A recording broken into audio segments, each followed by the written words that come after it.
Glad you chose to stop by the channel today. Just wanted to give you an opportunity to really become a part of this community here at the Coach Smook Network.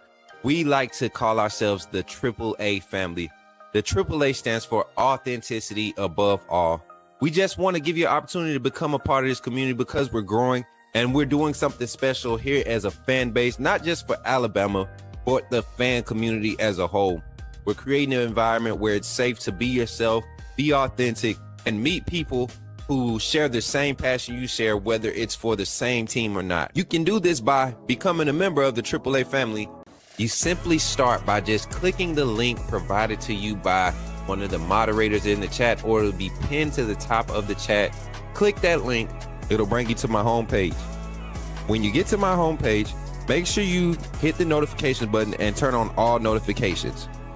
Understand that there are multiple ways to support the channel, and each level has its perks. You can go through and read each perk. As we continue to grow, new perks will be added to each level. One thing we would like to highlight that all AAA members are greatly appreciated. It does not go unnoticed that you have taken time and hard-earned money to support this channel. Once you join, YouTube is going to ask for some payment information, and make sure you monitor your subscription dates. Also, if you really want to get interactive with the community and find out what's going on, think about joining our Discord family. This is where you can get into all the fan talk of the community, and also there are networking opportunities. Please be mindful that there are rules and that we expect everyone to treat everyone with respect. Also, if you're looking to partner with Coach Smook Network or sponsor, please hit us up at coachsmooknetwork@gmail.com, and our staff will get back to you in a timely manner. I'm your boy Coach Smook of the Coach Smook Network, and I thank you for supporting this channel.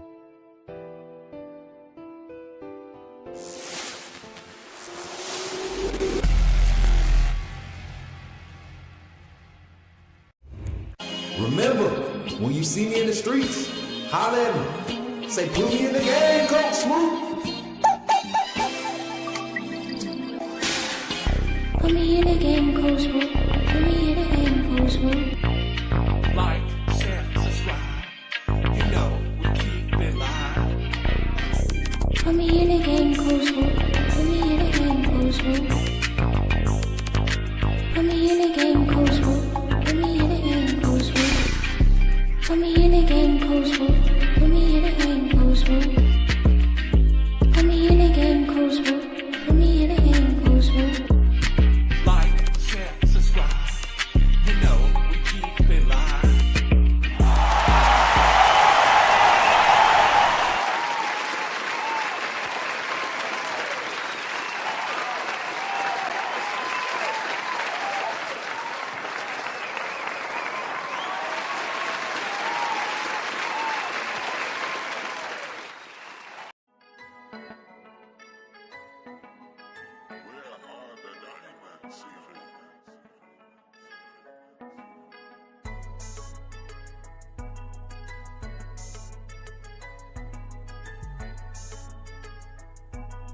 Am I muted?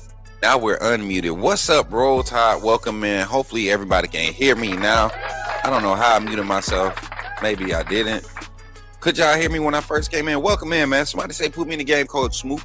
Let me see if I got my other dashboard up, and we do. What's up, TikTok? Good to see y'all. TikTok, y'all like the new vertical view, or we need to go back to the OG? Let me know. This show is gonna be just like this. Hey, Blessings, thank you for coming through, sis. Good to see you. Enjoyed your live stream this morning on TikTok. It was definitely engaging and heartwarming to just see positive energy on the internet. You know, I know this is a sports talk show, but y'all know we go left. We go left sometimes. But nah, this ain't really left. It's just, it felt good to be scrolling on TikTok, getting ready for the show this morning, just randomly scrolling.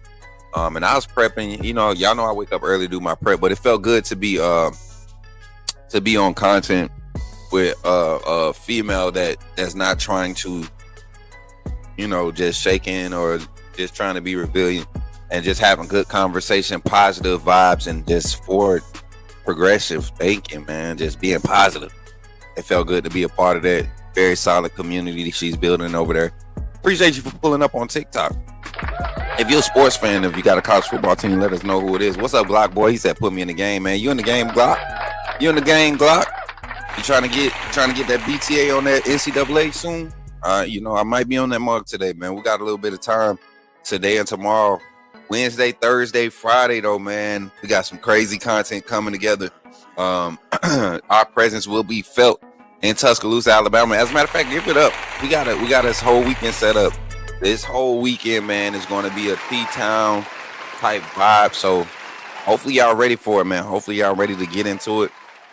Yeah, I know we got the big matchup this weekend against University of Oklahoma, man. And I'm telling you, Oklahoma University, I keep calling them University. Is it University of Oklahoma or is it Oklahoma of University? Black boy said he got Mizzou. Man, Mizzou out the playoffs now, man. They messed up their chance. They should have did it this past weekend. They had an opportunity and they folded, man. They folded. So, can't hear you. Okay, there we go. All right, so put me in the game, Coach Smook. What's good, everybody? I see y'all in the chat. Let's start at the top. Let's do a roll call before we get into it. And y'all know, if you are tapping in live, we are here live. Thank y'all for being here. Make sure you hit that like button. But if you're tapping in post live, fast forward to the 15-minute mark and you'll be able to get to the conversations of the day. And today we'll just be kind of doing a review of more than likely we're just going to kind of recap in detail our thoughts from the LSU game, a few moments in that game. I've watched it 3 times. I had a lot of time to watch football yesterday for some reason. I don't know. I watched some NFL yesterday.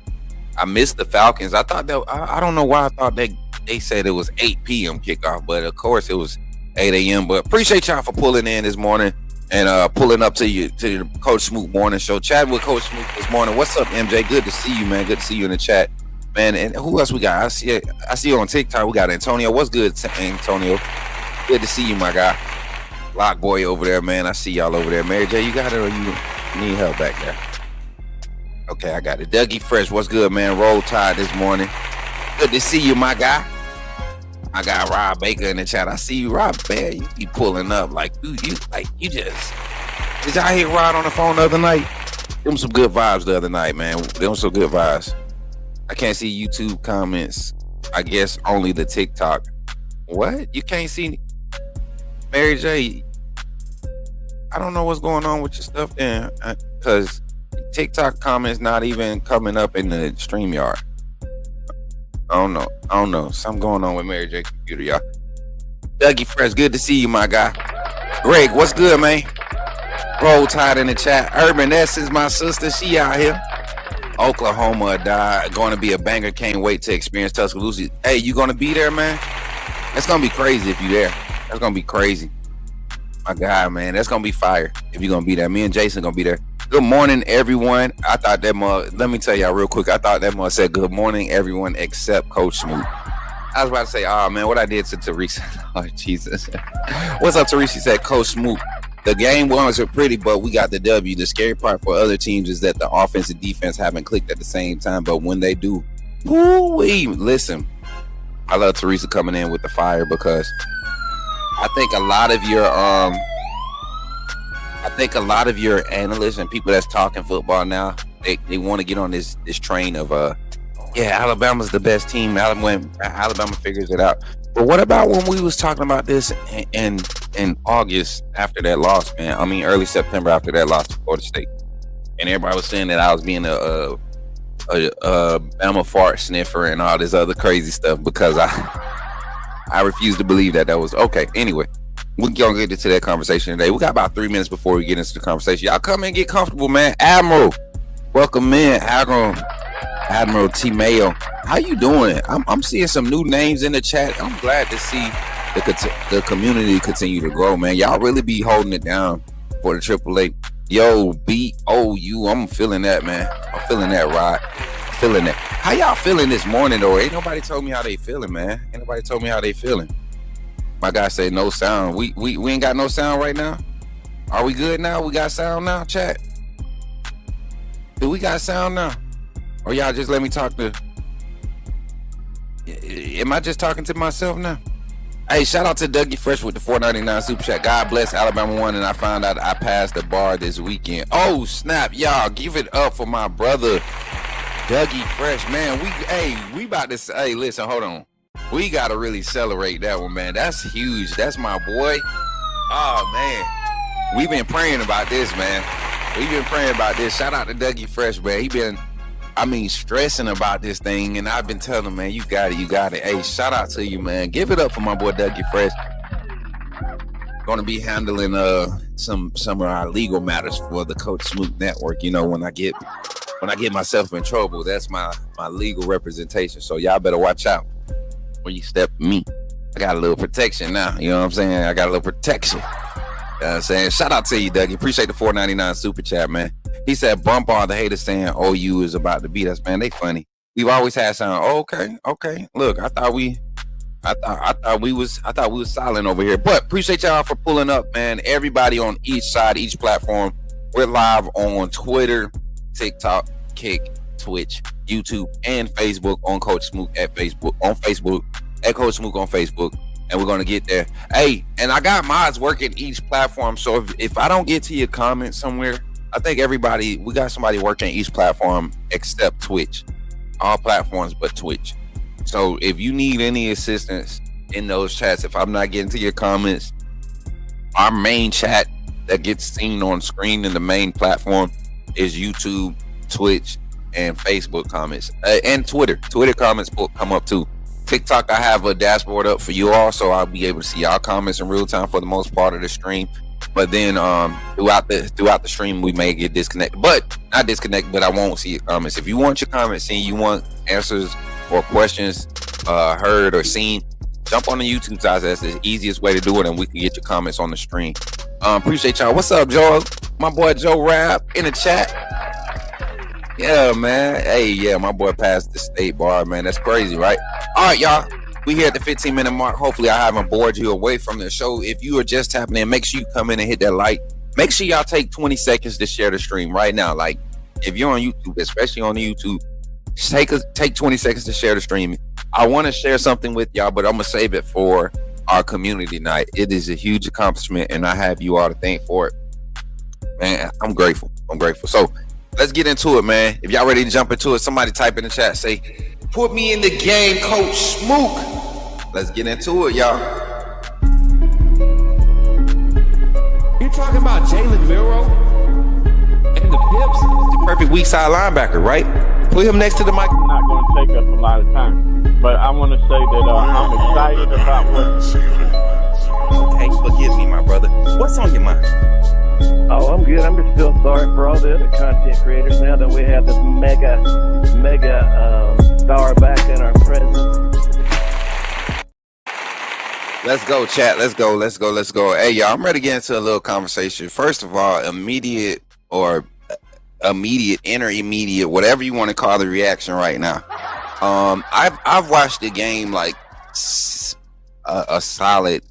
I put probably a solid 6 hours of watching film into rewatching the Alabama versus LSU game, trying to figure out where the deficiency was, right? Because overall, when the feel of the game and how the game played out and how it ended, I don't feel bad about how the game was played. I don't. I really feel like this was a competitive team. LSU coming into the season there was a lot of hype around this team. They were poised to make a solid playoff push, and honestly, to be truthful, up until that game, they were still, even now with that third loss, or is that fourth loss? I'm not sure. Okay, I got to go back and check my facts, but up until that game, they were still fighting for playoff contention. With all the shifts and the coaching staff, all the changes in their organization, they still were fighting for a possible playoff berth, right? It's going to be a little bit harder for them to kind of make a case to try to get in now, but I look at the way that this team has been put together in recruiting, their portal assets, everything that was brought together for this team this year. And it's just unfortunate that they didn't ever hit a stride in the moments where it was meaningful. Now, do I honestly believe that LSU hit a stride against Alabama? No, because offensively, they consistently have not shown up throughout the season. And our defense capitalized on that. But one thing that's been for sure from LSU this whole season is that their defense has always made some type of push or made a created opportunities for them to be in games. Even against Texas A&M, their defense created opportunities for them. It was the offense that kept turning the ball over and giving Texas A&M extra opportunities to be on the field. And the defense I think the defense ended up playing like 78 something snaps like that. They let Marcel Reed run all over them. Speaking of Marcel Reed, man, the Texas A&M Aggies, man, they really do look legit. I won't say that they're dominant in every phase, but everything fits for them right now. Everything fits for Texas A&M right now. And we're going to talk about a few matchups going forward throughout the rest of the season, probably this week, especially in that we're going to be collabing with Hall of Fame Jason a lot this week. We're going to be talking about a few matchups that could possibly play out for the SEC championship if everybody continues to win and play on the streak that they're on right now. Shout out to everybody in the chat that's pulling up now. Antonio over on the YouTube side, he said, "What's good, man?" Caden said, "Put me in the game, Coach Smook, man. Listen, we got the phone lines opening up at 9 o'clock. I mean, at 9:30. 9:30, the phone lines will be open. So, no, what did we say? 9:15? Should be 9:30. 9:15, 9:30, something like that. We should have the phone lines open. I'll look at the schedule again. Yes, sir, my brother Jordan. In a few weeks, I'll be sworn in. Okay. Hey, y'all, we celebrate in the chat, too. My guy, Dougie, fresh past his bar. So, be careful when you come messing with me. I got legal representation now. So, you know, don't be surprised. But yes, they do. Texas A&M does look like one of those squads that can take you for 4 quarters. If you don't show up and play your best game, they will exploit you because they have a lot of explosives across the field. So I look at the way that the SEC is shaping out, and there are some teams that are kind of in good positions because of some early losses, but they have not dropped the ball since. Georgia being one of those teams, Ole Miss being one of those teams. Texas has an opportunity to really put the heat on Georgia this weekend and keep themselves in standings to be able to be considered for college football playoff. So this SEC spread, man. We're going to get into the SEC talk tonight on the phone lines, but it's going to be crazy. Turning the page to Alabama versus Oklahoma, still utilizing some of the things we saw from the LSU game. One thing I want to highlight.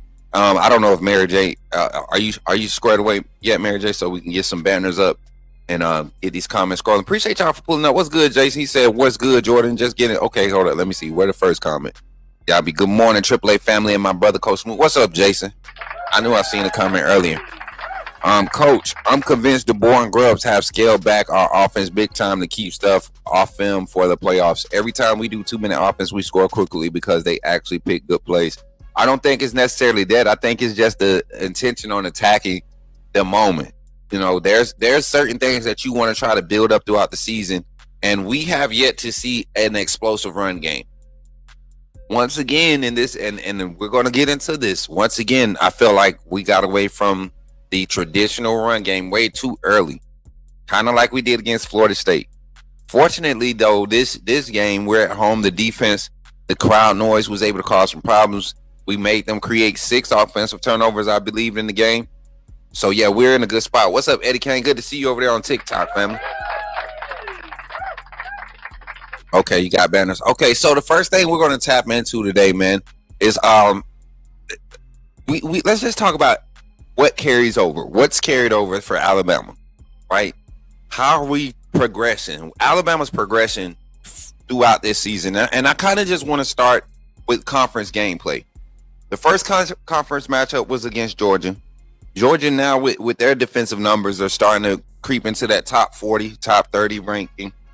Always been a top 50 defense. And in this day and age, when you're talking about statistical rankings, anytime you can get 4 to 5 of your major defensive statistical categories in the top 50, you're playing at a good baseline when you're talking about being at a competitive clip. So I look at it and I look at where Georgia is trending upward towards and how they're trending forward. The way that we played Georgia in that game, both teams were kind of in a beginning to find the identity stage of the team. Alabama was really trying to solidify the fact that they were going to be able to be competitive in the conference after losing to Florida State and then, handling Wisconsin and ULM like they were supposed to. Georgia was supposed to be like the measuring stick.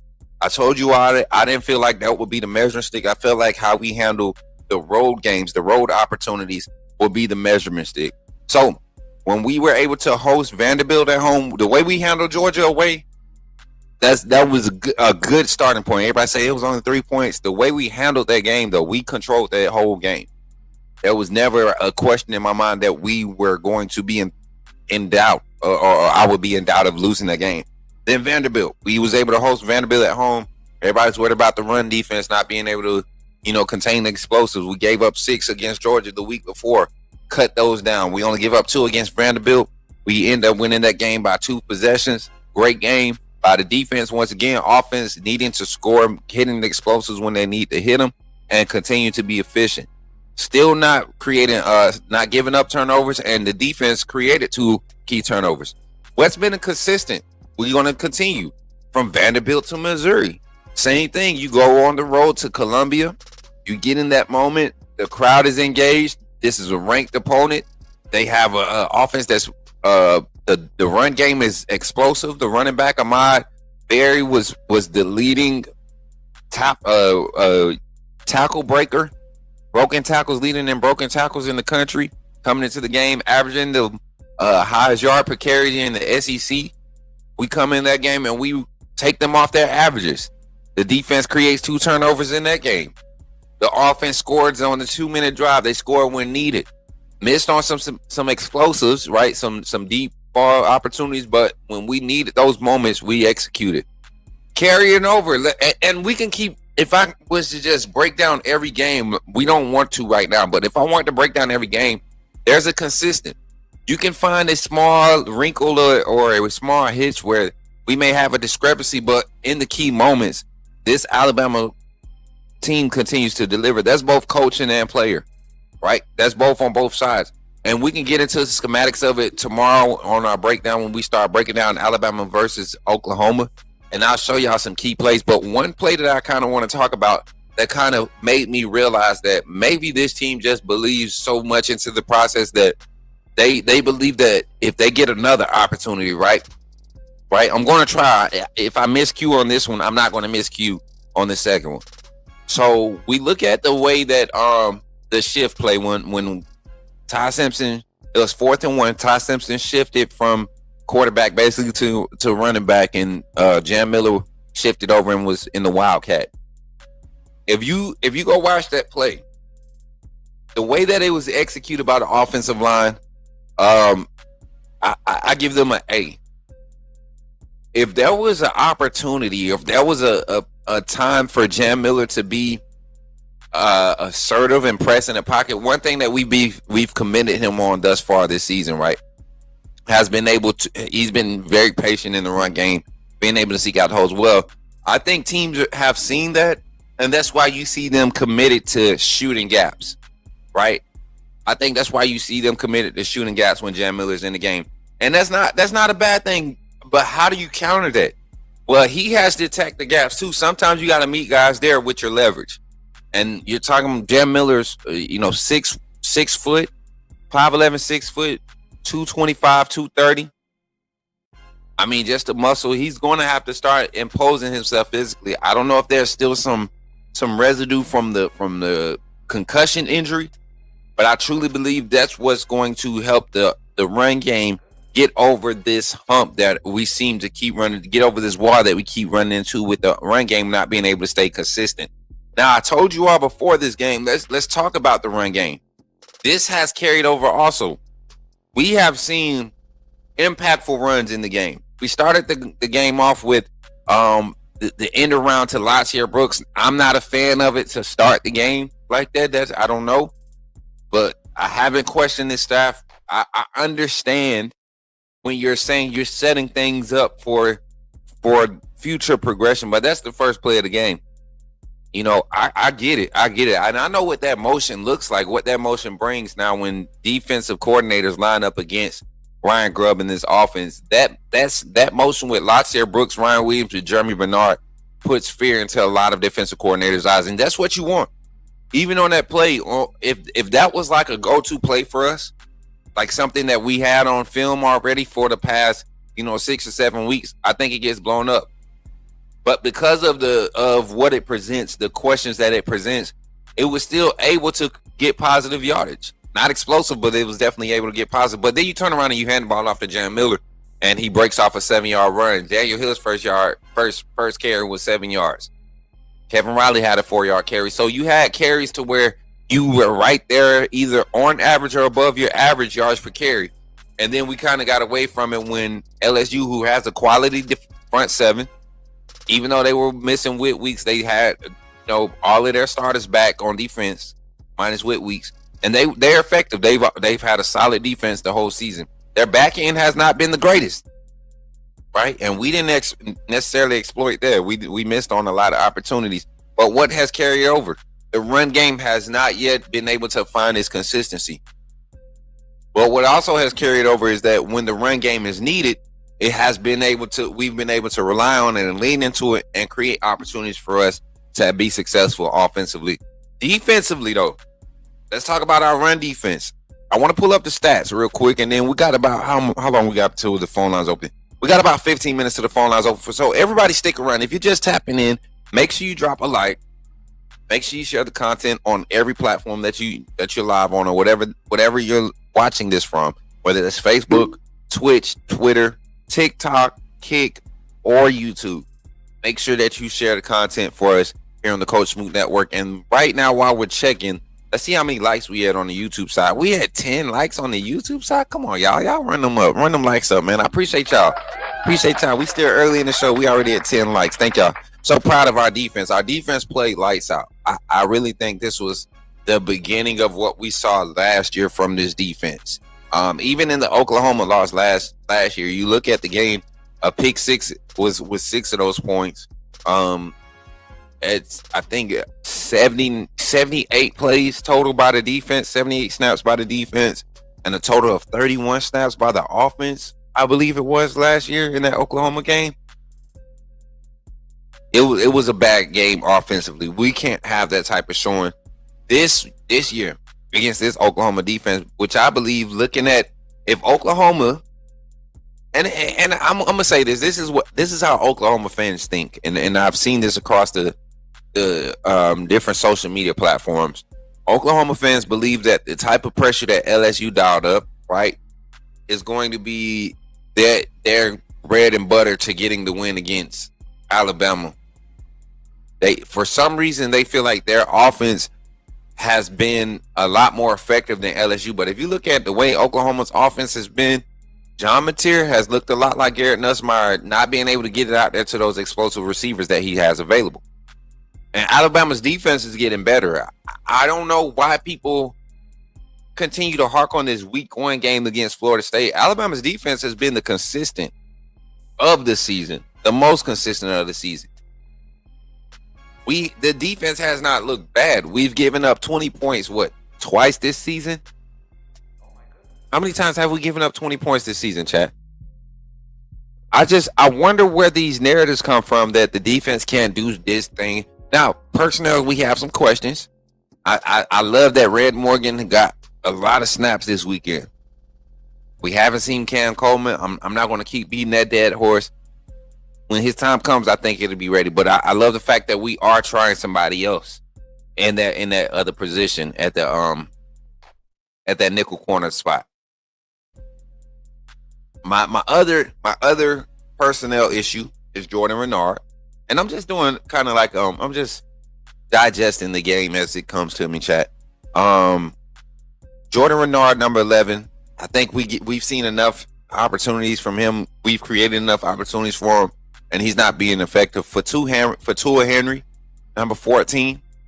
I think he's been a lot more productive coming off the interior and on the edge of from the bandit position. We've seen a lot more production from LT Overton, Keon Keeley, James Smith. The D-line rotation has been nice. Edric Hill has been popping off the screen. And then the linebackers that kind of support that defensive front at the Wolf position, that's probably the best group. And I said this before the season started. I said if this group could really blossom with Justin Hill, the true freshman, coming in and asserting himself and showcasing that he's ready, Noah Carter being able to blossom the way he has. Noah Carter had two big tracking plays that disrupted two big third downs in the game last this past Saturday, and I kind of want to talk about it when we talk about this tomorrow. The intentional effort that we see being displayed, play in, drive out on both sides of the ball. We have not seen this type of hunger from an Alabama program or Alabama team probably since 2017, 2016. We have not seen this type of hunger. And then it was kind of like it got deflated after 2016. So I'm excited just by pure energy that's being displayed from this from the players and from this staff.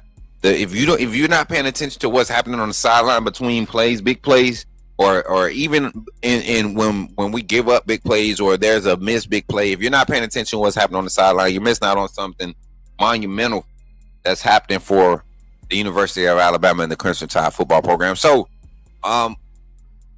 just talking about things that carry over. Now, I want to transition to this before we get into the phone lines, and I want to talk about the final score, 20-9. If we're being honest, let's say missed opportunities is the topic of conversation here. Now, got about 5 minutes now. Missed opportunities to me in this game. The missed opportunities, and I'm not just talking about the passes. I'm talking about the opportunities to create turnovers in this game. There were 2 opportunities to have interceptions. Just small glimpses of lapse in focus where against a team like, let's assume that Alabama wins out and we see Texas A&M. Against a team with a confident quarterback who doesn't have the best arm but can get in a rhythm and really create some momentum drives and put his offense in position to where you can't key on him, and that's when they've hit you. Texas A&M is doing that. Ole Miss has seen themselves get in rhythms like that. And so when you have opportunities to create turnovers or to disrupt that rhythm, you have to capitalize them. And in this game, I think there were maybe 3 opportunities where the defense could have really disrupted the momentum. And the way that the offense was struggling, which is expected at this point in the season. At this point in the season, you've put so much film out there. You have so many snaps that tendencies are more so that what you kind of prepare for as an opposing defensive coordinator, more so than play calling actual plays, right? Or defending actual play calls. You're looking at tendencies from the play caller and the coordinator themselves and the players. Pre-snap alignment tells us a lot. What's going on, Nate? Good to see you in the chat, sis. Good to see you over here. Make sure y'all drop the likes over here on the YouTube side. Continue to tap that screen on the TikTok side too. Appreciate TikTok for tapping in over there, man. Thank y'all. So I look at it and I looked at the missed opportunities here in this game. There was maybe 1 missed opportunity on sacks. But the secure tackling was huge for Alabama in this game. The missed opportunities came in the secondary. And I felt like Garrett Nussmeier would have attempted a lot more riskier passes than what we saw from him. But the defense, if you look at coverage on the back end, we missed some opportunities on some of those inaccurate balls. So let's kind of take more advantage of those. And this is what it caused defenses or offenses to more so play at a slower rate. And I think that's when we can see our offense be more fluid. I don't honestly think this offense is built to go 12 to 15 play drives, every time they get on the field. I just don't think that's the type of play calling that Ryan Grubb has in his mind for his offense to be, efficient. I think when there's moments in the game where you want to be able to do that, you want to be able to control that narrative. But when your offense is missing on big play opportunities like where we saw Jam Miller not hit the right gap, if he hits that hole on 4th and 1, he's going for at least 12 to 15 yards. If he hits that hole, if he kind of follows that same path Ty Simpson took, because Ty froze the end with his motion, and there was a gap there. 7 yards. You only needed 1 yard, honestly, but you would have gained at least 8 to 15 yards. And then just the missed passes. 3 underthrown. 1 overthrown, 1 thrown behind the receiver. Luckily, we had guys making big catches for Ty. That's not a bad thing against Ty. That was going to be a game where we were going to see him tested, and this was one. And still in the moments where he needed to make the big play or to make the right decision, in those key moments, he was still able to do that. Key first down passes. key reads. And I think he's going to build from that. A lot of nerves and anticipation going into this game. Let me get into the chat real quick. We're talking about missed opportunities and just kind of digesting the game from this past Saturday, Alabama with the 20-9 victory over LSU. Cynthia is in the chat. She said Miller was like a water bug skirting on top of the water. Girl, don't come. Cindy, you couldn't wait to get that one off, huh? What's up, Cam? Roll Tide, man. Good to see everybody in the chat. Garrett Sussmeyer, yeah, that boy was definitely sus, man. We've been talking about that coming into the season. I think he's a great system quarterback. Find the right system, put him in the right spot. He's going to be able to manage exactly like you give it to him. But I just don't think he's a game changer. I said the same thing about Jackson Arnold last year. I said the same thing about Gunnar Stockton this year. You know, I still think Gunnar Stockton is a great game manager. He's a highly efficient game manager right now. Does Gunnar Stockton have game changer abilities? Yes. The more he gets comfortable and starts realizing that his legs are still a weapon, that's why I always thought he would beat out Jake Fromm. Or not Jake Fromm, doggone. I done went way back, boy. What's the boy that's why I thought he was going to be out Carson Beck last year. You know, even when they had Brock Vandagriff in that quarterback room at Georgia, I thought both of those guys had better opportunities to beat out Carson Beck. I said Jake Fromm, Chad. I went way back, man. That man been in the NFL for 6 years now. I have starred comments. Let me see the starred comments. Here we go. Is it fair to say any real improvements have only come from the defensive side of the ball? No, I don't think that's fair to say, because even with loaded box, cry again about the run game, but look how many times we had 8-man boxes. If you were in the live game day chat, you could have learned a lot, man.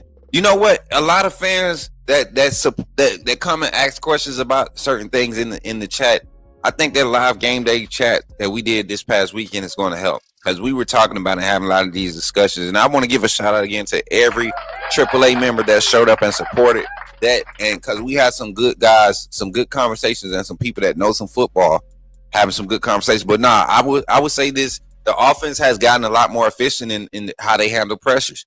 The offensive line is continuously getting better. There were some 7-man pressures that beat us this past weekend, and we only had one turnover. It wasn't a running back loss. It wasn't a wide receiver dropping a turnover. Or dropping the ball or getting a fumble. Like, our turnover came from them having to overexert or oversend pressures. I think Ty Simpson definitely could have handled navigating the pocket a lot better.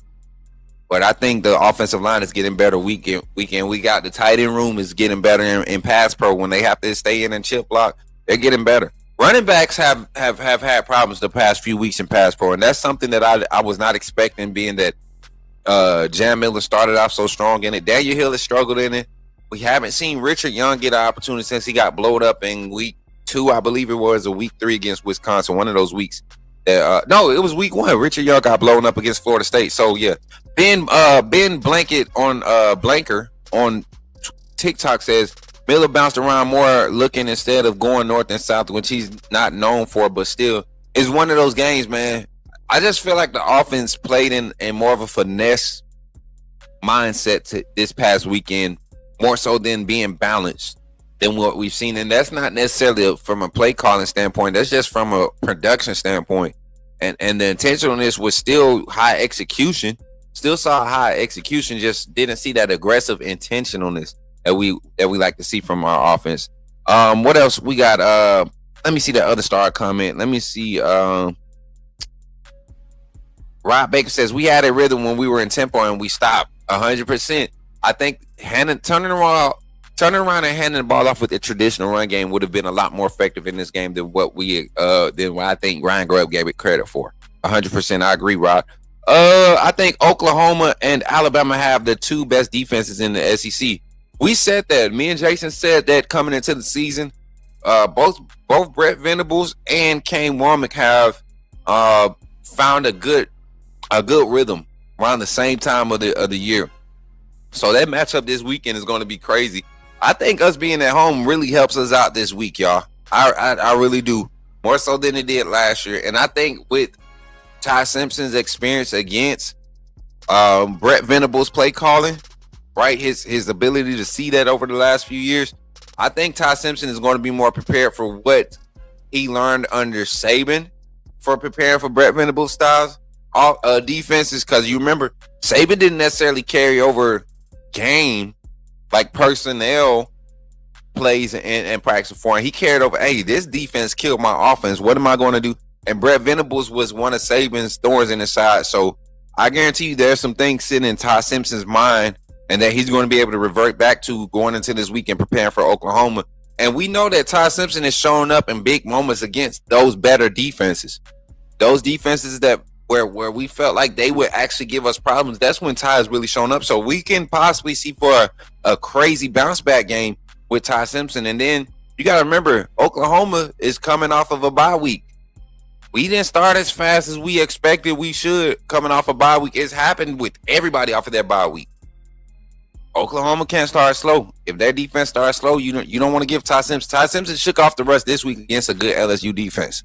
So I'm a little bit more confident than I probably should be, but it's with good reason, right? No reason to. Florida State woke Alabama up that they can be beat if they don't play their A game. 100%, Oklahoma, 100%. I agree. Jordan Wright, some of the guys who aren't getting as many reps right now, I think are going to be key postseason players when we get there. I'm not sure, man. I'm looking at how they're playing, these young guys, and some of the young guys that are getting opportunities. There might be some writing on the wall, and I'm going to do a segment Wednesday, a Smook Scoop segment. It's probably going to be members only. Once again, I appreciate my members, but I got some real good information. From a few writers that have covered the football program for some years, but I also got some information from a writer in particular that's been covering Bama baseball for 17 years. 17 years. They're tied. They're at every home game, every Alabama home football game. They stand around in the media area and they get to be a part of some alumni conversations. They're part of the Red Elephant Club, the Yay Alabama. Everything they're tied. They're former alumni and all of that stuff. So why in the world does this thing do that? And you know what? I got something, because I gotta check that. But yeah, so I look at it and I think on this lines, y'all. I think on this lines for Alabama this weekend, and with this matchup, if we find that group right now in this game, if there's going to be a collective of probably like 56 players, where you're going to see those players kind of hone into the postseason push. Like, that's what, not necessarily. Oh, it's only 56 guys. I think those 56 players, though, will be counted on to be a part of that main push. You got to remember, we got Quay Roussar. He has a strong possibility that he'll be back this weekend, right? And if he is available, I don't think you necessarily have to run him out there with the way that Oklahoma's offensive line has struggled.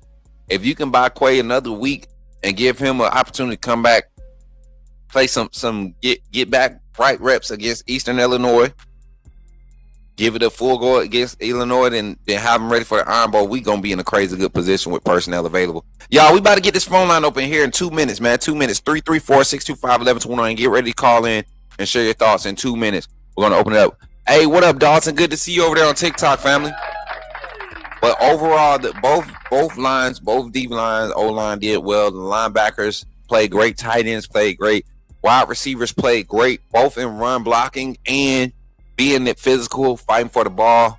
I think Ryan Williams is starting to slow down, right? The game is starting to slow down for him, and he's being a lot more receptive to that on-spot correction. I saw Coach Shep giving it to him a little bit, and Coach Sheridan. So shout out to Ryan Williams for rebounding. And I think right now Alabama is the most dangerous team in the country. I think they're the most dangerous team in the country because they're just quietly getting better. The reason that everybody's not hype about them because we're not beating teams by 30. I saw a Fairweather fan say, dang, can we blow somebody out at some point? No need to.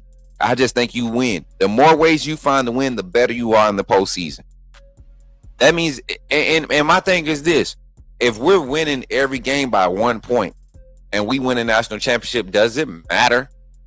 Does it matter?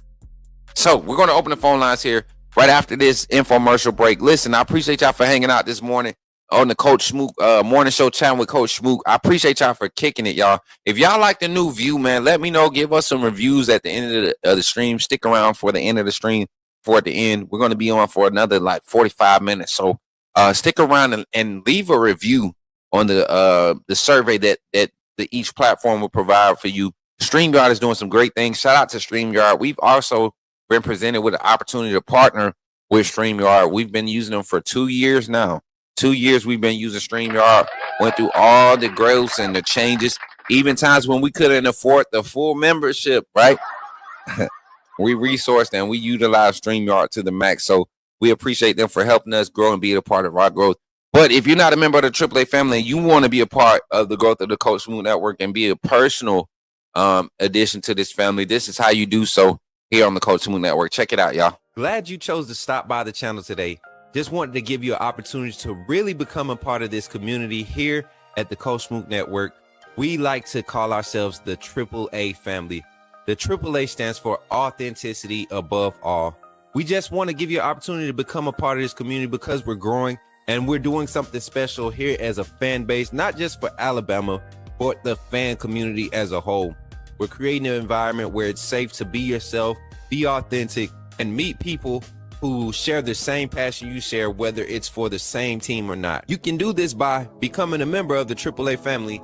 You simply start by just clicking the link provided to you by one of the moderators in the chat, or it'll be pinned to the top of the chat. Click that link. It'll bring you to my homepage. When you get to my homepage, make sure you hit the notification button and turn on all notifications. Understand that there are multiple ways to support the channel, and each level has its perks. You can go through and read each perk. As we continue to grow, new perks will be added to each level. One thing we would like to highlight that all AAA members are greatly appreciated. It does not go unnoticed that you have taken time and hard-earned money to support this channel. Once you join, YouTube is going to ask for some payment information, and make sure you monitor your subscription dates. Also, if you really want to get interactive with the community and find out what's going on, think about joining our Discord family. This is where you can get into all the fan talk of the community, and also there are networking opportunities. Please be mindful that there are rules and that we expect everyone to treat everyone with respect. Also, if you're looking to partner with Coach Smook Network or sponsor, please hit us up at coachsmooknetwork@gmail.com and our staff will get back to you in a timely manner. I'm your boy, Coach Smook of the Coach Smook Network, and I thank you for supporting this channel.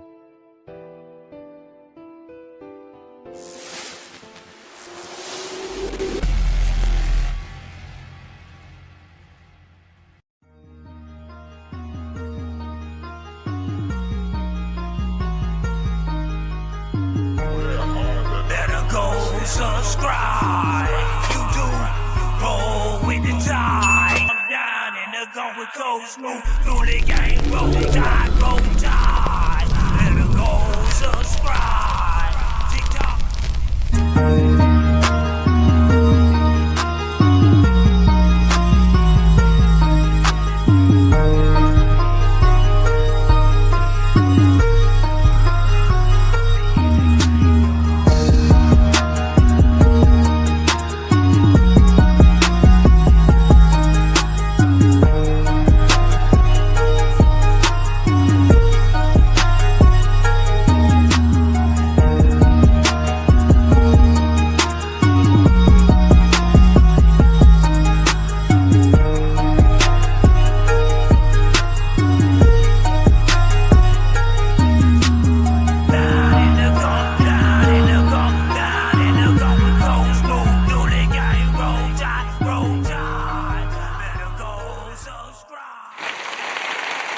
All right, chat. Let's get into it. Hold on, I gotta go to the right room. I can't answer no phone calls in here. Give me a second, chat. Hold on, I gotta go to the right room. We in the wrong spot. We in the wrong spot. We gotta get to the right spot so we can answer the phone the right way. Hold on. We'll be right back.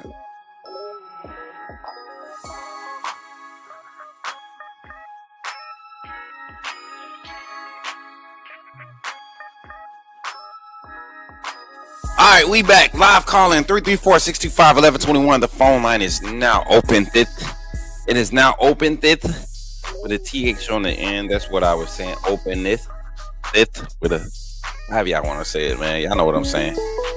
Let's see if we can get this phone call on the line. Let's see who it is. Call from Zach Willie. To accept, press 1. To send a voice.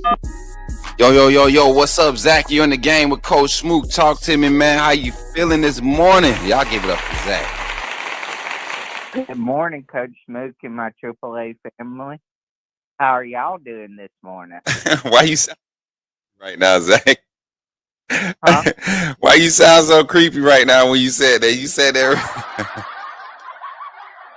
You sounded kind of creepy. You was like, "Good morning, Coach Smook and my AAA family. How are y'all doing?" You sound like you was on a commercial for a second, Zach. How you feeling, man? That's what's up, man. Talk to me, man. What's on your mind this morning?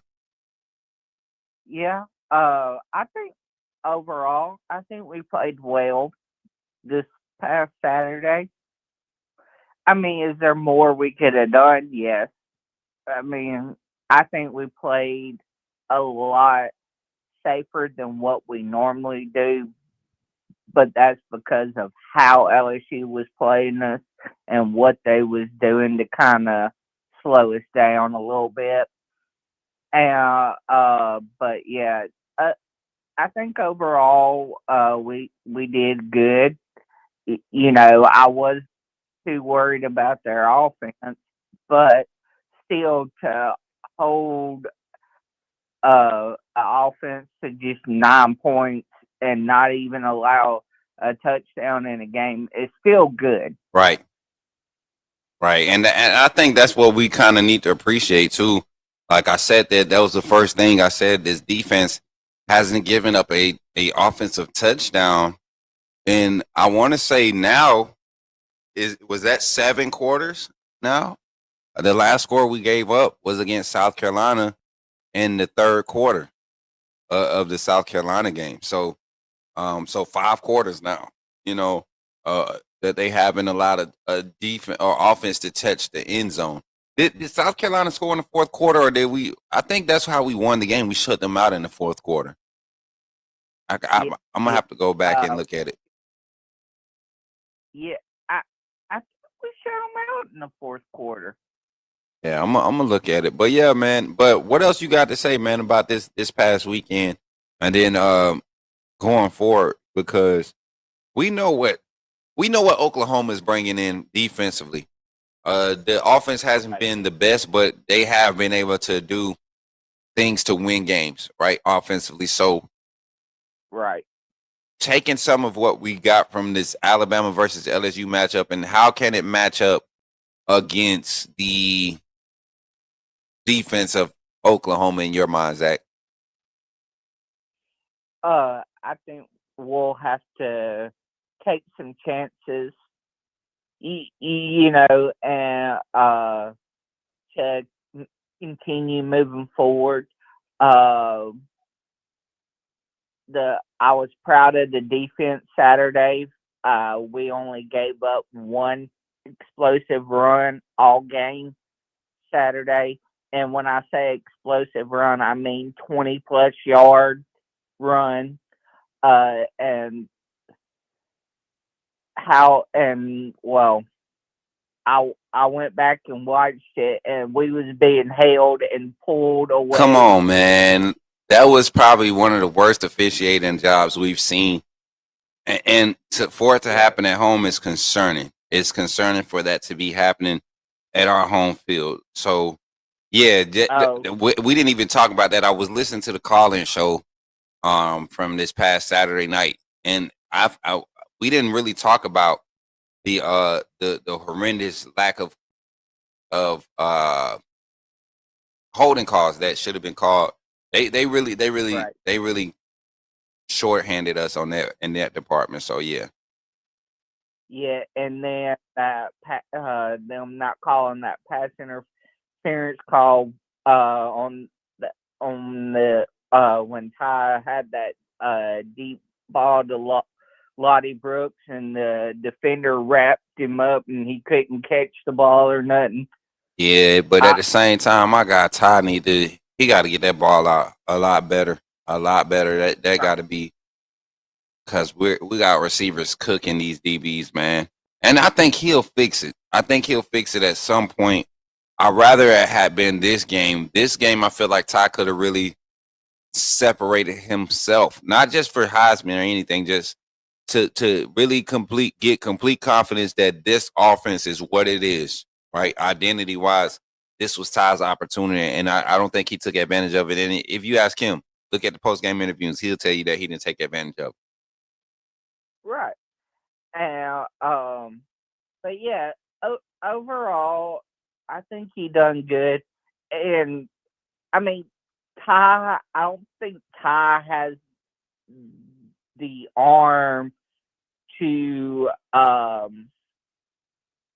lead and throw open Lotsier Brooks without underthrowing him, because of how fast Lotsier Brooks is. You know. Yeah, that joker fast, bro. That joker fast. But I'm telling you, man, the thing is gonna be because if you look at Tua's ball, Tua didn't necessarily have a strong arm. He just had the timing aspect of things, and he knew how to get guys early in their route concepts and allow them to catch it in stride, and that's why you saw the explosive. So 45 seconds though, Zach, you got 45 seconds. Final thoughts, and then we're gonna get this phone line back open. Chat 334-625-1121. That's the number to call in. Get ready to call in here soon as Zach is off the line. Go ahead, Zach.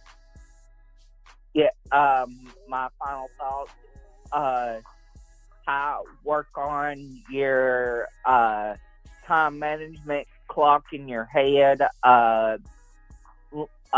Find people, or if you're going to throw deep balls, practice getting it out earlier or sooner, and leading the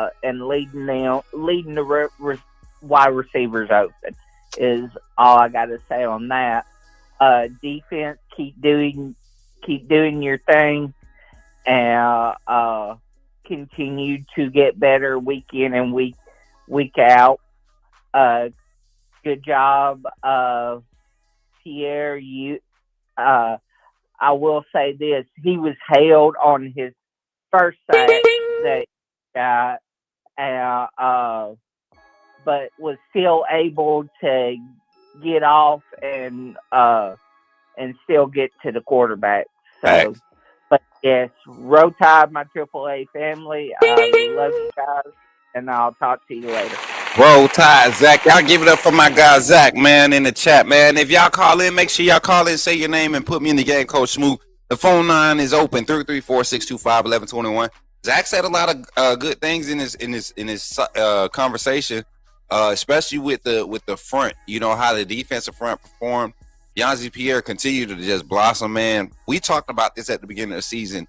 How will we find opportunities for both he and Quay Roussard? Now the question is, with Quay being able to take his time coming back, when he does come back, what does that position look like? And I remember back to when we had the likes of Will Anderson, Dallas Turner, and Chris Braswell was the third guy in that group. And even outside of that, you still had Will Sanders on that roster, and you still had Quindet Q-Rob. You had those five guys at the same position coming off the edge. This is going to be a crazy scene to look at as we see Quay come back. Noah Carter is blossoming. Justin Hill is getting disruptive. We are seeing a development in the scheme, and people had questions about Freddie Roach developing the defensive line. Look at London Simmons. He's probably the biggest impact D lineman we have. I know Jay Smith, Tim Keenan, Edric Hill, those guys are making plays, but impact-wise, London Simmons makes a big play every game. Every game from the interior. That's D-line development by Coach Freddie Roach. I love what we're seeing right now. Let's get in the comments as we wait for the phone line to come back open. 334-625-1121. The phone line is now open. We got new members. We got new members that just read up. Wait, hold on. Let me see this. Did he become a new member? Why does it say new member 2 times? My guy Jay Penny just became a new member of the AAA family. Big rejoining, renewing his membership. Appreciate you for doing that, man. Much love. Where's your wristband? Oh, you got it now. Okay. There it is. They trying to make me miss another streak. 9 months. Yes, sir. Hey, my boy, they not playing out here. I was about to say he already been a member. Keep Pierre starting and rotate Roussard at linebacker. What do you mean that the Wolf position is linebacker? I think right now you play when Quay is back, you play Quay 100%. They got different type of get-offs, similar production, similar skill sets, but their get-offs are different. You get to keep yourself versatile by keeping them guys available. 334, let's see who it is. To accept, press 1. To send a... Yo, you in the game with Coach Smook. Who's on the line? Yo, you in the game with Coach Smook. Who's on the line? No, I can't hear you. It sound like you in a studio or you like underground or something.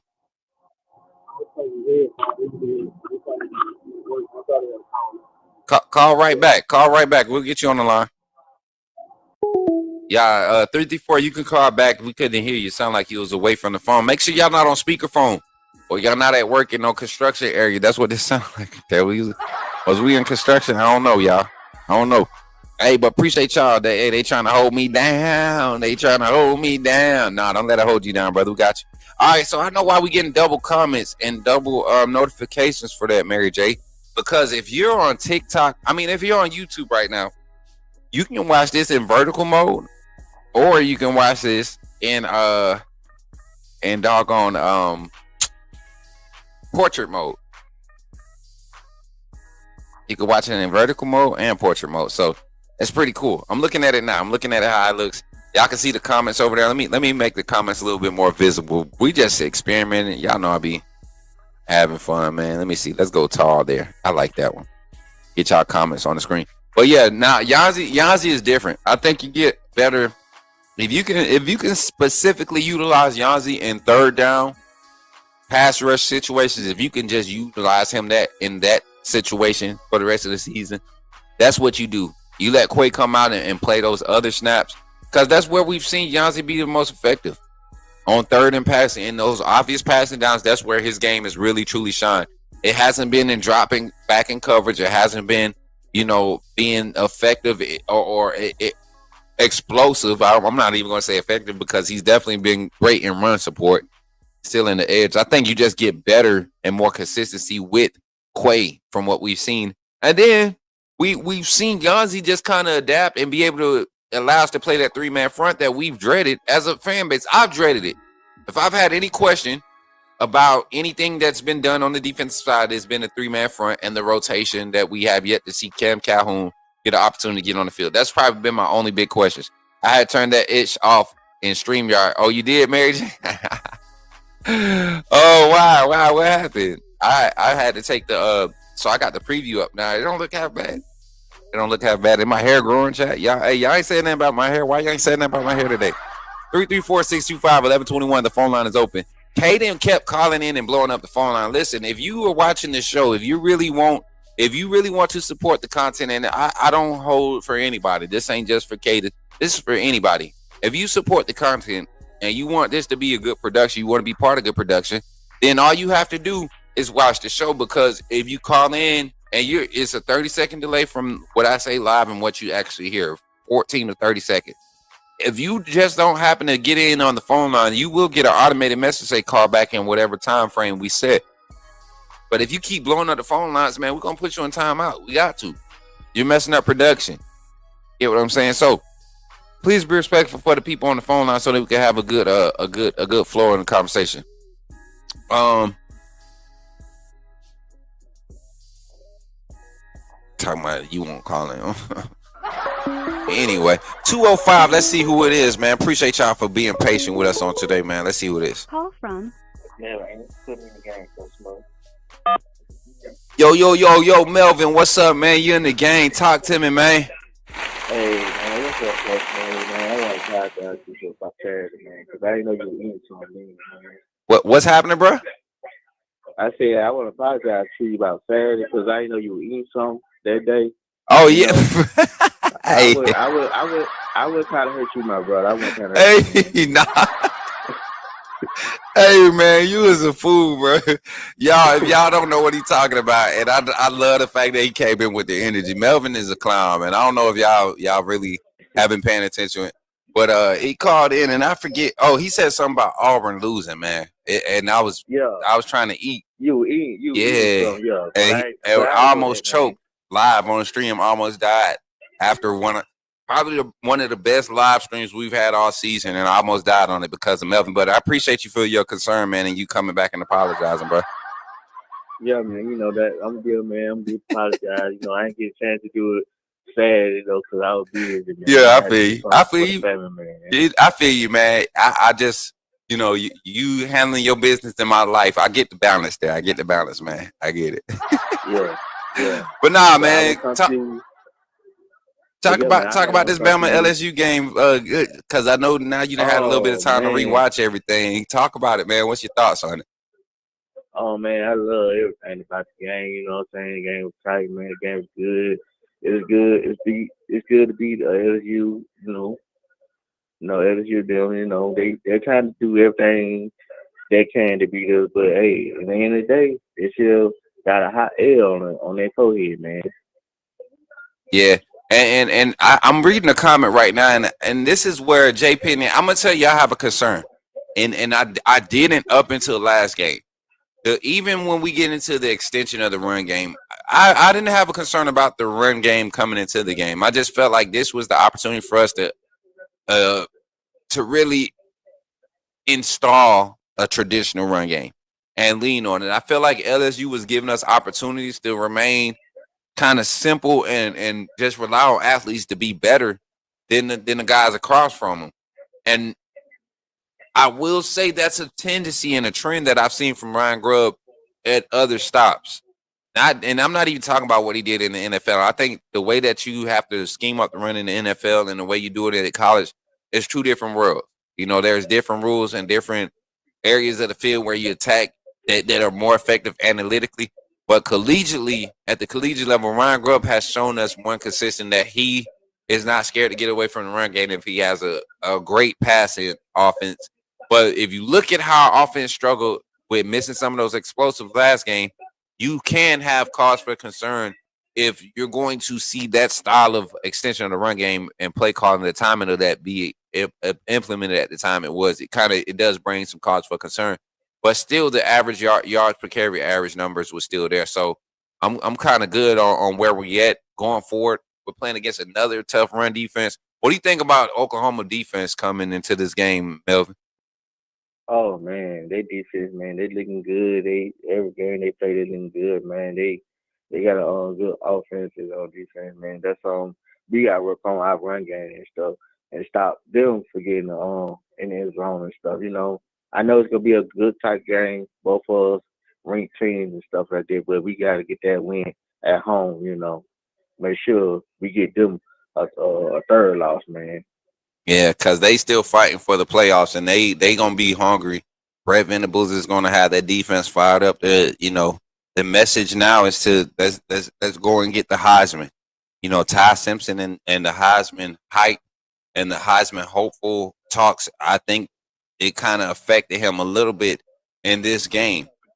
Not necessarily from a standpoint where he was being selfish, but his intentionalness was just not there. His focus wasn't there. There were a few reads, man. He made some passes, but there were other opportunities out there that Ty from 2 weeks ago or 3 weeks ago would have took advantage of that. So I think just getting back on the field, seeing that live action again, getting back into that atmosphere was definitely a help. But also, there goes that.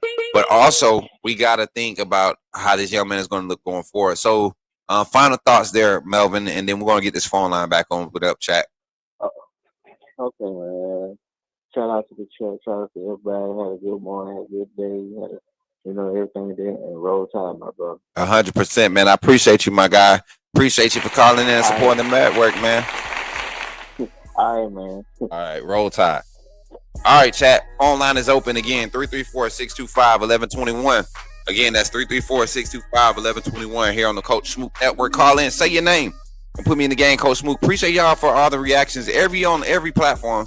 Listen, if you're on YouTube right now, please run up the likes, man. Please run up the likes. We don't beg for nothing much. We don't beg for much over here, but we do beg for likes. I'd like to have this conversation real quick while we're in here. A lot of people have issues about how, Alabama's winning games, all these close games, da da da. I want to read something. 2009, the first national championship under Coach Saban, right? Alabama versus Virginia Tech, 34-24, week 1, 3-2, 40-14 versus FIU. Week 3, 53-7 against North Texas. Week 4, 35-7 against Arkansas. Week 5, Alabama Kentucky, 38-20. Alabama Ole Miss, 22-3. Alabama South Carolina, 20-6. Alabama to Tennessee, 12-10. We're gonna continue. I'm on 256. Let's see who it is. Call from. This is Greg. Put me in the game, Coach. Yo, what's up, Greg? You in the game with Coach Smook. Talk to me, man. Welcome back. How you feeling, man?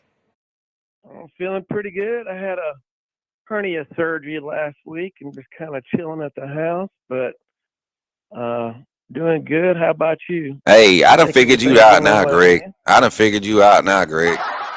So last year when you was blowing up the phone lines and creating viral moments, you had just had another surgery. You was at home. You was laid off of work for about a good 6 weeks. Or was that earlier this year?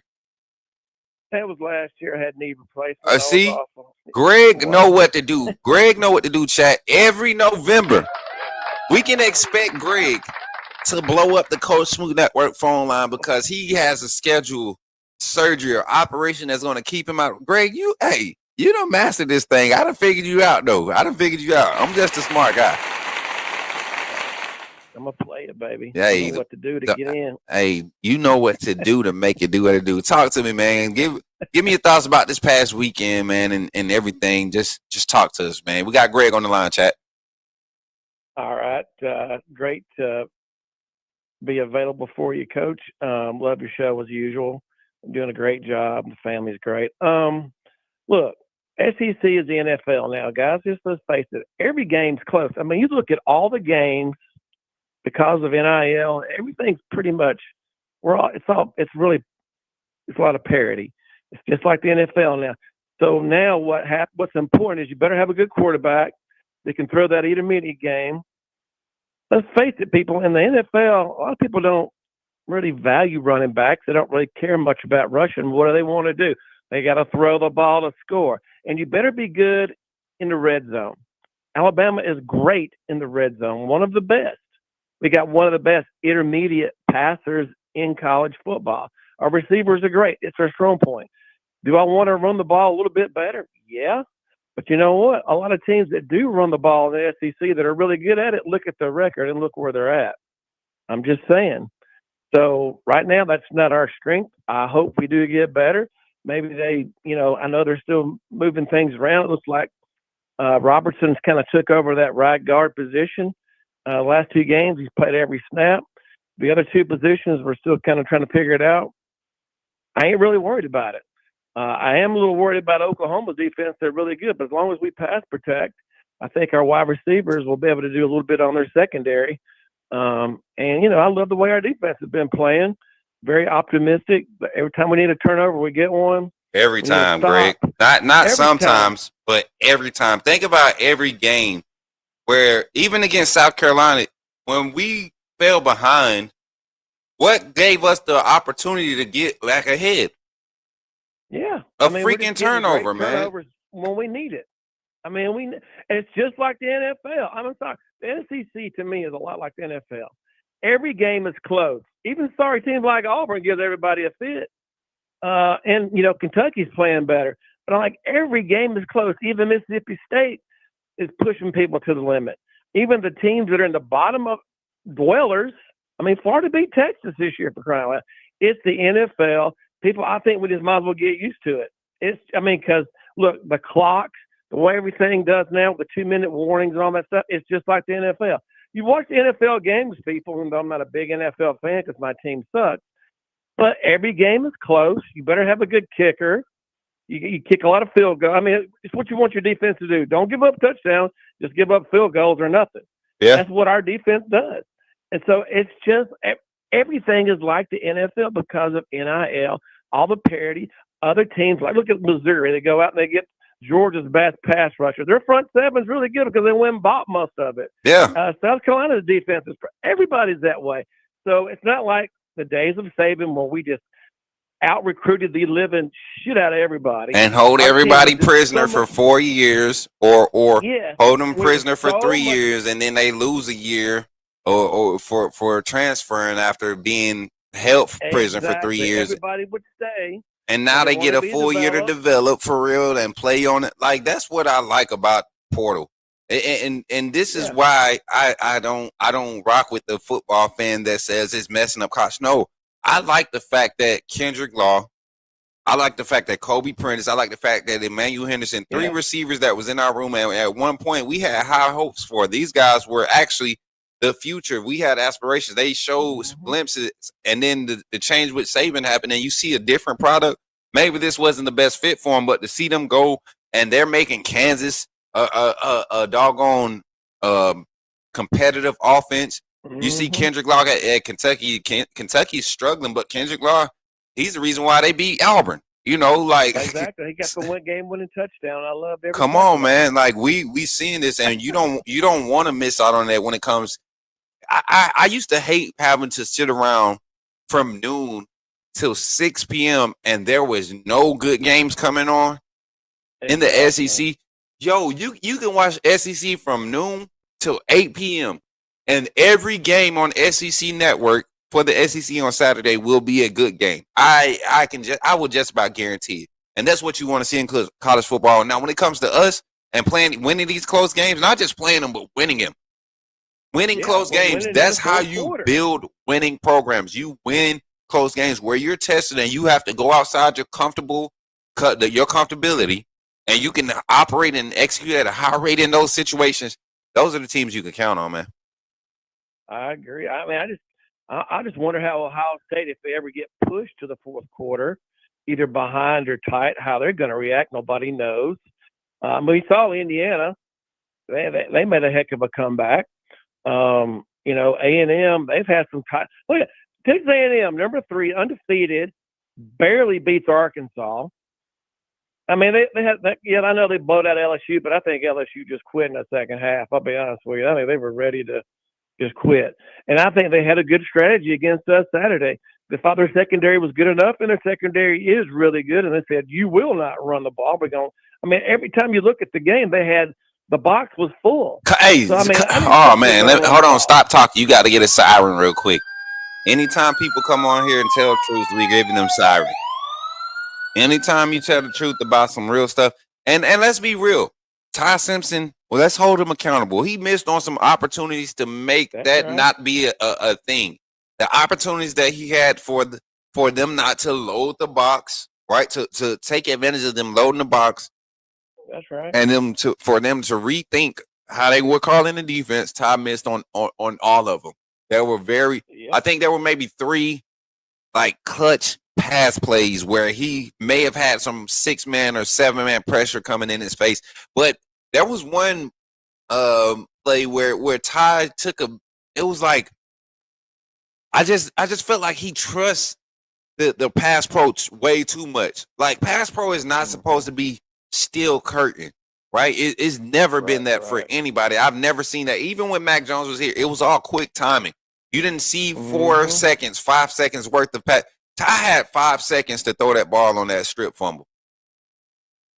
Like we I know that's the one thing he's got to get better, because we've had 6 turnovers and he's had 5. Well, he's had all the turnovers because there were 5 fumbles and 1 pick. 1 pick, 6 total turnovers by the quarterback, and the quarterback. When the quarterback is the leading cause for turnovers, like the ball being in his hands is the leading cause for turnovers, that's a concern. But this is the thing. The leading cause of turnovers, the fact that we don't have many turnovers and we haven't been in situations where these turnovers put us in adverse situations. That's what there's the kind of like the green light, or what they say the silver lining is. What saved us also is every time he's made a turnover, almost every time, not every time, the defense has got the ball back or got a stop or just held him to a field goal where it just didn't absolutely destroy us. You know what I'm saying? Yeah. So, but it's like, and I know you're a basketball. I know you're a hooper, and I've coached a lot of basketball. So it's like the quarterback. Early Ty was like, a shooter when he's hot. Got confidence, man. He's stroking it, nothing but net. Now it just seems like the last 2 or 3 games. I mean, he still makes some really fantastic throws. I mean, he made Cuevas that throw down the sideline. That was beautiful. That was Beautiful. But even the 50-50 ball to Horton. Like, yeah, we haven't seen that from Ty Simpson this season, right? We haven't seen that from him to give Horton that opportunity. What did we see from Penix that made that offense so great? Roma does a one-on-one in any formation, no matter what it looked like. If it was an opportunity for him to take advantage of him and one-on-one in the 50-50, we gave him that opportunity, and that's what made that offense explosive, because now you see Roma Duzin over there by himself with the ISO. You got to give safety help. You got to go get safety help. And now if you see him start to utilize that more, attack that more, Derek Meadows has been getting a lot more reps. And to be honest, when it comes to the vertical catch radius guy, that's Derek Meadows in his offense. And I wouldn't be surprised to see him and Caleb Edwards get those type of opportunities behind Isaiah Horton. It just seems like that's the one pass that Ty's kind of struggled with this year, is that long pass. Sometimes I think he waits a little, it's a half second too late to throw it, where he doesn't put just enough air, because he's either overthrows them. Like the one with Jared Bernard, he's wide open. That was a touchdown. He barely overthrows him. I mean, I get it. But, I mean, it's just like I said, sometimes when you're playing basketball, when you're hot, there's some games you can just do it. And then sometimes, you're just off a touch. But, you just got to keep after it. So I know they're still working on it. And Derek Meadows was getting some reps, but then later in the game, I saw him in the street clothes. I thought it was him. I don't know if he got banged up or something, but we really need him to get healthy. Yeah. Really help us up and down the seam where he can just throw it up and he just go get it. It's like having another tight end out there with speed. Exactly.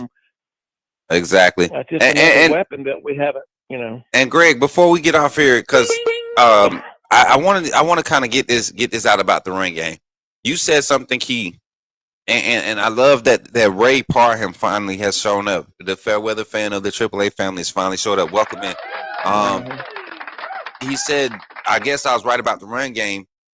This is a consistent theme that we've seen against Alabama's offense from opposing coordinators. They are committed to saying, hey, beat us passing. We got to see if we can break this pass game, because we saw what Jan Miller has done. We saw what this offensive run game did last year to teams. So a lot of teams struggled with attacking our run scheme last year with Jalen Milroe at the helm. So if there were times where Jalen Milroe missed handoffs, you don't think that the staff is probably saying, hey, if they come back with this, we got to be prepared for this. They missed it this year, but if we see that they missed it last year, we can expect them to attack us this year. Right, so they're committed to making us beat them in the passing game, and I don't get what people expect from the run game when you have 8 in the box. This was no disguise 8 in the box type of game.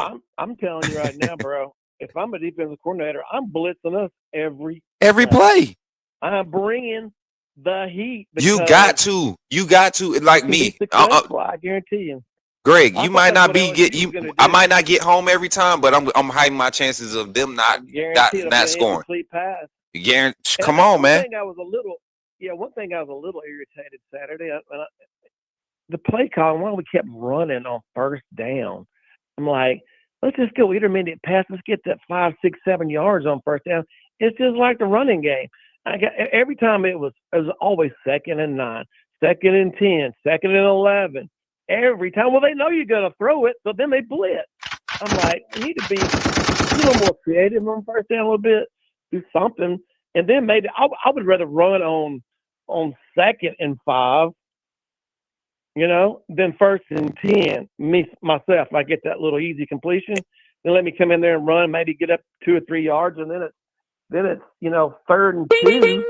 Then it's everything. I can do anything then. Yeah. So But I'm also tired of 3rd and 1 in the shotgun. Why don't we have the big 74 back there as a fullback and put Hill behind him and run it straight up the gut right behind Big Robertson? I mean, everybody knows he's the strongest guy on the team. you know what's crazy? You know what's crazy, Greg? We got to get ready to get the phone line back open. But what's crazy is we've seen that formation and we've seen different variations. And to a lot of fans' thoughts, I agree. I agree with this sentiment that Alabama is truly Ryan Grubb is truly future casting play calling right now in certain parts of the game. That's what I'm hoping. Yeah, and it's working. It's working because we're seeing it carry over. We saw it carry over. That play where you saw the reverse to Latair Brooks, that first end around. Yep. We saw the same jet motion and look on the fake with Ryan Williams at that position against Vanderbilt, and they faked it, and that's when you saw the dump off to the tight end, leak off into the flats with the offensive lineman. I think the left tackle was pulled out in front of him. So that look is going to, in itself, is 4 or 5 plays all in one. So I don't know, man. The future cast and play calling in certain moments, it's interesting and it's frustrating all in the same sense. I can say that at the same time. But Greg, I appreciate you for tapping in, man. Roll Tide, my brother. Yes, sir, brother. Love you, man. Love everything. Keep doing what you do. You already know, man. You already know. Welcome back, man. Hey, we got another call-in show tonight. You got plenty of call-in time to get on this Coach Smook Network, man. Welcome back, brother. Roll Tide. Yes, sir. Yes, sir. Hey, y'all, appreciate y'all for tapping in on phone lines. We got time for one more call, y'all. One more call here at the hour and 30-minute mark on the show. Shots fired. What Ray saying? I want Ray to call in. I need to hear somebody cry. Somebody got to call in and cry. He were doing that earlier in the season, Dougie Fresh, but lately he been looking for the big plays. Todd doesn't throw 50-50 ball. Todd tries to throw the ball whether either his receiver can catch it or nobody's going to catch it.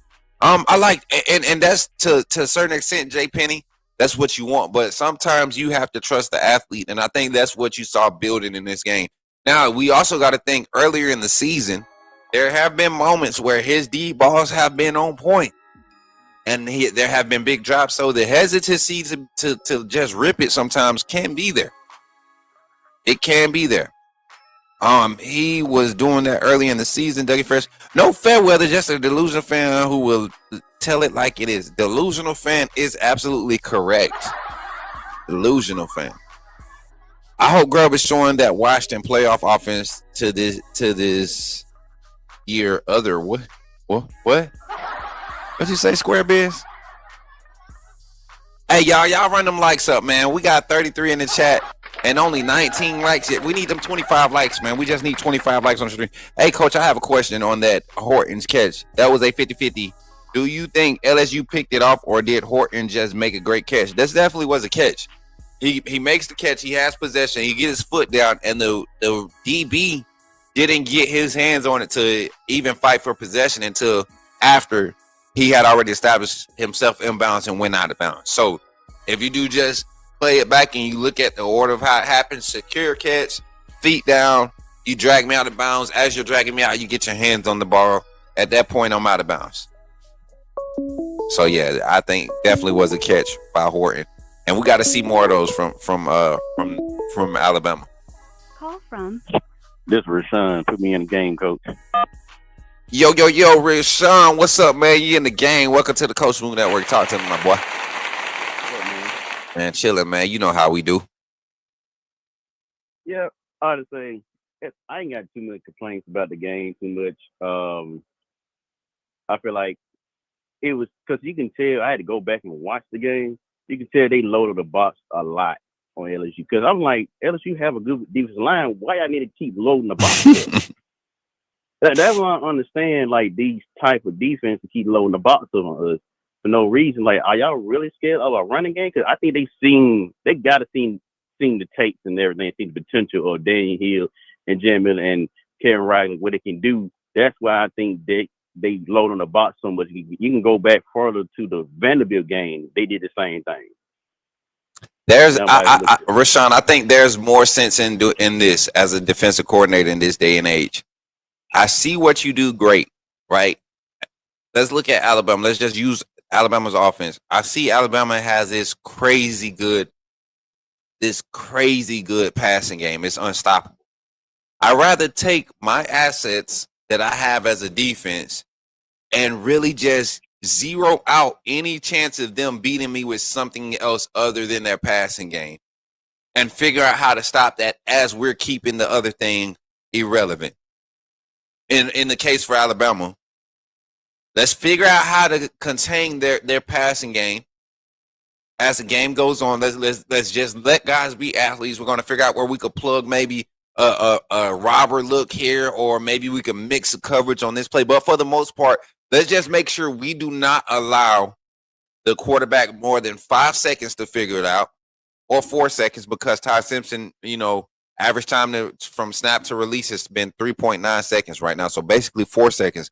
Let's try not to allow him more than 4 seconds, and let's not let the offensive run game get any type of start. And that's what we've been seeing from, like you said, a lot of defenses. Georgia did it. Vanderbilt did it. Missouri did it. And then Tennessee even did it. So I really thought. Go ahead. My bad. Go ahead. No, you good, brother. I really thought in that Tennessee game, I thought we were going to establish the run game. Because I seen how Tennessee been looking, numbers-wise, they ain't been looking good for running the ball. Stopping the run. And now in that game, they said, oh, we're going to load the box up. I'm like, what? I said, y'all didn't do that all this time when Arkansas and all them teams ran the ball on y'all. Now y'all came to Bama, y'all want to load the box up. I understand the defense coordinators what they were trying to do, but all this time y'all ain't do that. But okay. Yeah, and I think to me that's the bread and butter of how you're going to give your team a chance to beat Alabama defensively. If you can't match up across the board and you're not confident in mixing your play calling up, you're going to have trouble against this offense. It's inevitable for this, and we saw it. We saw it where Daniel Hill kind of broke early. They played a semi-light box with like 6.5 in the box, and Daniel Hill breaks a 7-yard run. Same thing with Jen Miller, right? That first few carries. I truly believe if we had seen more of those light boxes, and I credit Ryan Grubb for that. We've seen his more attention to running against those light boxes. We've seen him more attentiveness to do that. In this game, to see that those type of boxes from an LSU team that usually is recruiting, top end DBs, and they're getting the big time names out of the portal, these locks, I wouldn't expect anything different. So kudos to those coordinators for dialing in on that style of how they want to attack us and moving like that. But what else are your thoughts, man? Only thing I would say is I don't like the fan base, trying to let's say what I'm trying to say is they trying to, you got a casual fan talking about, oh, we need AK Deer out there. No, we don't. I need Daniel Hill and Jan Miller and Kevin Riley doing everything they doing on the field. I don't think they paying attention what they actually doing. They just see it like, oh, they watch but not actually pay attention. That's what they do. Yeah, that's all they do. And it's a lot of emotions behind it, man. You got to think a lot of people have to understand that with Alabama's program right now, with where we're sitting at right now, the way that you have to win in this phase of the transition, to me, is not going to look like what it has been before, right? This is a total different game of football, and the ability to win multiple ways. Michigan, you go look at their season, their national championship season. Ohio State, they had 2 losses on their resume, and they won the national championship. They won different games in different ways. Those teams that establishing an identity, and that's what they are like right now. You know what Ohio State is going to do. They're not dominating in one facet of the game, but you know what they're going to do. Right. You can't say you know what Alabama's going to do week in and week out. It's a scary thing to be a part of. People don't understand it. But sooner or later, man, the fan base, hopefully the fan base will get off of this whole soap opera or soapbox about, certain numbers and things that they want to see. when it comes to production. They keep talking about total numbers instead of just, looking at what it's actually producing, and that's wins. At the end of the day, that's what we show up for, is that's to get the win. So, final thoughts, my guy Rashawn, talk to us. This Oklahoma game coming up, I think Oklahoma fans gonna probably thinking, like last year game. They a lot of them have this. Cause hold up, a guy named Jimmy, right? He's your cousin, right? You said Jimmy? Mm-hmm. Jimmy? Yeah. Last name Jimmy who? Jimmy Watkins? I don't know. I know he live in Ohio. Oh no! Nah. Oh, talking about Jimmy from Ohio. That ain't my cousin. That ain't my real cousin. I was like, wait, okay, Jimmy. My fault. I know my fault. I thought y'all were related, but my fault. But we go on a TikTok live sometime. We had it now. We dealing with Oklahoma fans. They talking mess since they beat Tennessee. To me, Tennessee beat themselves in that game. Yeah. I think we can beat. I don't want to say I'm gonna beat. I can guarantee we're gonna beat Oklahoma. Because Oklahoma didn't really do too much in that game to really say just off offense to say they really beat Tennessee. And I feel like Jory, he just forced the ball. I think what's the difference from Jory and Ty is not gonna force it in. Right. And that's what the secondary is looking for. And that's what the defense for Oklahoma, they got to figure it out. Because this man is not going to force some turnovers like that. So the biggest thing is just try to get enough sacks in the game, but the secondary still lack. Because the last couple weeks, I've been seeing their secondary kind of been really getting exposed, like from Texas, Ole Miss, even with Tennessee. Because Tennessee had a bunch of chances to score, just like Ole Miss. Because only thing is the biggest worry about Oklahoma is their defensive line. Yeah. Outside it's crazy that you just said that, and we got to get ready. I see you getting the 30-second warning bell. But Jay Penny literally just said about their edge rush is great. And I'm gonna let you get your final thought, and then we're gonna expound on that. But go ahead, brother. Yeah, my final thought is I just want Ty to start getting them. That's the only criticism I had. I've been trying to wipe it off like, hey, it's what it is. I just want him to start using, causing them fumbles. If he can, that's a minor criticism I have for him. But everything else, it's been perfect to me. He's been having a perfect season. I just want him to fix that one little thing. 100%, man. Well, I appreciate you for calling in, Rashawn, as always, brother. And continue to roll with the tie. You know what I'm saying? Roll the tie, my brother. All right, man. Y'all give it up for Rashawn on the phone line, man. Appreciate y'all for tapping in on the phone line here on the Coach Smook Network. All right, y'all. We gonna get up out of here. Appreciate y'all for tapping in here for the phone call segment. Now, once we get back, we're gonna do our closeout. Y'all, don't forget to run up the likes. We got 30 in the chat, 22 likes on YouTube. Continue to run up the likes. We need 3 more likes to reach our like goal here on the Coach Smook Network. If you missed the live calling segment, play it back. We got live chat replay and everything set up for you. If you're watching in the vertical mode, appreciate y'all. Tap the screen, double tap the screen to like it. If you're watching in traditional mode, hit the thumbs up and share the stream as we get ready to close out. We're going to do our final closeout. Y'all continue to run the comments up. As a matter of fact, as we get ready to close out, let us know exactly where you're watching from. You could do city and state. That's fine. You ain't got to put your full address. Don't be like some of these other folks be putting their information. Don't do that. Let us know where you're watching from here on the Coach Smook Network. And remember, when you see me in the streets, holler at me. Say, put me in the game, Coach Smook. We'll be right back after this message, man. Thank y'all. Glad you chose to stop by the channel today. Just wanted to give you an opportunity to really become a part of this community here at the Coach Smook Network. We like to call ourselves the AAA family. The AAA stands for authenticity above all. We just want to give you an opportunity to become a part of this community because we're growing and we're doing something special here as a fan base, not just for Alabama, but the fan community as a whole. We're creating an environment where it's safe to be yourself, be authentic, and meet people who share the same passion you share, whether it's for the same team or not. You can do this by becoming a member of the AAA family. You simply start by just clicking the link provided to you by one of the moderators in the chat, or it'll be pinned to the top of the chat. Click that link. It'll bring you to my homepage. When you get to my homepage, make sure you hit the notification button and turn on all notifications. Understand that there are multiple ways to support the channel, and each level has its perks. You can go through and read each perk. As we continue to grow, new perks will be added to each level. One thing we would like to highlight that all AAA members are greatly appreciated. It does not go unnoticed that you have taken time and hard-earned money to support this channel. Once you join, YouTube is going to ask for some payment information, and make sure you monitor your subscription dates. Also, if you really want to get interactive with the community and find out what's going on, think about joining our Discord family. This is where you can get into all the fan talk of the community, and also there are networking opportunities. Please be mindful that there are rules and that we expect everyone to treat everyone with respect.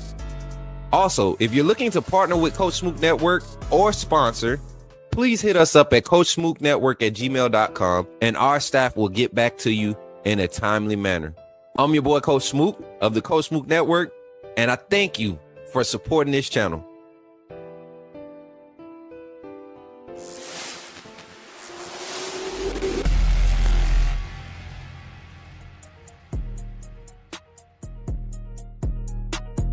This guy got 4 fingers for real. Do it again. Hey, appreciate everybody once again. Thank y'all for tapping in here on the Coach Smook Network. Hopefully y'all enjoyed the calling segment. We're going to be back later on today, tonight, with our night calling segment, our college football calling segment tonight. So y'all make sure y'all tap in. And once again, appreciate y'all for helping us reach our like goal of 25 likes here on the stream. This is all y'all supporting the Coach Smook Network and doing what y'all do, man. So I thank y'all 100%. And just know we doing it. We doing more. We're doing more this week. This week we got some special content lined up. I actually got to get off here. I was about to do this long drawn out closeout, but we got to get off here. We got a meeting to go to. It's in regards for the festivities this weekend for the Coach Smook Network on campus with Coach Smook, your brother Hall of Fame Jason Watkins, and anybody else. If you want to be a part of the entourage, you definitely need to be in the Discord to stay up and in tune with all the information. Going to be some good tailgate vibes. If you don't have a ticket to the game, come enjoy the tailgate. Be a part of the game day content. Be on the show live as we're there having the show. Come on, do post game reaction live with your boys. We will be there doing it big. I appreciate y'all for tapping in today. But we got to get to this meeting. I love y'all, man. Thank you for the 3.65 subscribers too. Zach put it in the chat. Thank you, man. Thank you, y'all. 3.65K. 3.65K right now with the Coach Smook Network. AAA family, thank y'all so much for continuing to share and spread the content. We're going to be doing some live gaming today. They just keep passing crazy words around. Shake my, oh, Lord. Oh, my God. Hey, so we're going to be doing some live gaming content again. We got to get it done early this week because of how we're traveling. So be looking out for us to be live gaming here in about an hour and a half. And then we got a show tonight, call-in show tonight, 8 p.m. Going to kick that off. And then we might do another late night gaming session. Might be another good vibe. So, and then we should have our Hyundai Boys tournament again this week. We didn't finish the one last week. We got a new format we're going to do this week. Y'all tune in. If y'all haven't paid attention to what's happening on TikTok, y'all got to get your TikTok created and tap in. But shout out to all the supporters. Shout out to all of our sponsors, all of our partners that's helping us grow. Continue to support the Coach Smook Network. And remember, chat, when you see me in the streets, holler at me and say, put me in the game, Coach Smook. Catch me on the next one. Y'all have a blessed one. And roll tide, roll. Be blessed, chat. Put me in the game, Coach Smook. Put me in the game, Coach Smook. Like, share, subscribe. You know we keep it live. Put me in the game, Coach Smook. Put me in the game, Coach Smook. Put me in the game, Coach Smook. Put me in the game, Coach Smook. Put me in the game, Coach Smook. Put me in the game, Coach Smook. Put me in the game, Coach Smook. Put me in the game, Coach Smook. Like, share, subscribe. You know we keep it live.